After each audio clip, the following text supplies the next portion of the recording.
بہت سارے نعت خواہ بیٹھے ہوئے ہیں, ایک نامور نعت خواہ آتے ہیں, یار میرے پاس ٹائم نہیں ہے, مجھے بس پڑھا دیں, ان کے بعد میں بیٹھوں گا. باقی جو لوگ بیٹھے ہوئے ہیں ان کو اس سے کوئی غرض نہیں ہے. کیا وہ بھی تو حضور کی سراخانی کرنے نہیں آئے ہوئے کیا؟ جی. یہ جو ناجائز فائدہ ہے اس کو کس طرح ختم کریں ہم؟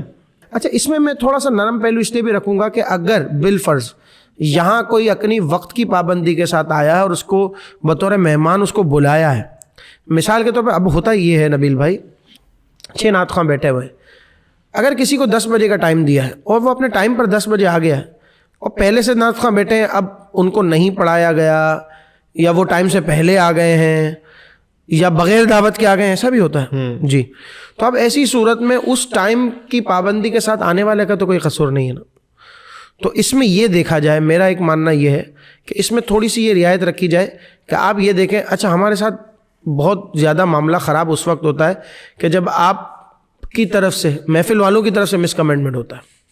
جی ایسا بھی ہوتا ہے. اس میں کیا ہوتا ہے, وہ کیسے؟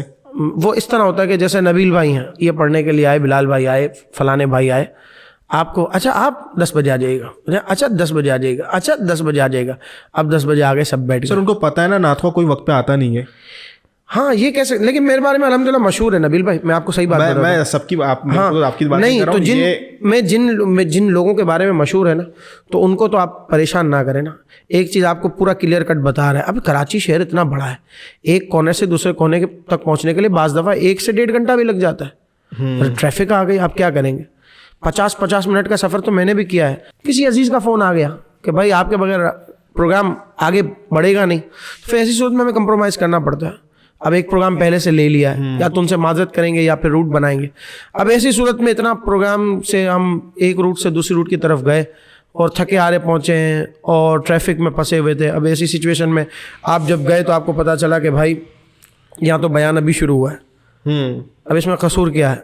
میں خود بیان کرتا ہوں, میں صرف نعت خواہ نہیں ہوں, آپ کو پتہ ہے یہ بات, لیکن یہاں میں پوری طور پر مقررین کی فیور نہیں لوں گا. میں نے ایسے مقررین کو سنا ہے کہ جو وہ کہتے ہیں کہ بھائی نعت خواہ آیا ہے تو نعت بیان بھی سن کے جائے. تو میں ایسے نعت خوانوں کو جانتا ہوں جو ماشاء اللہ بیان سنتے ہیں.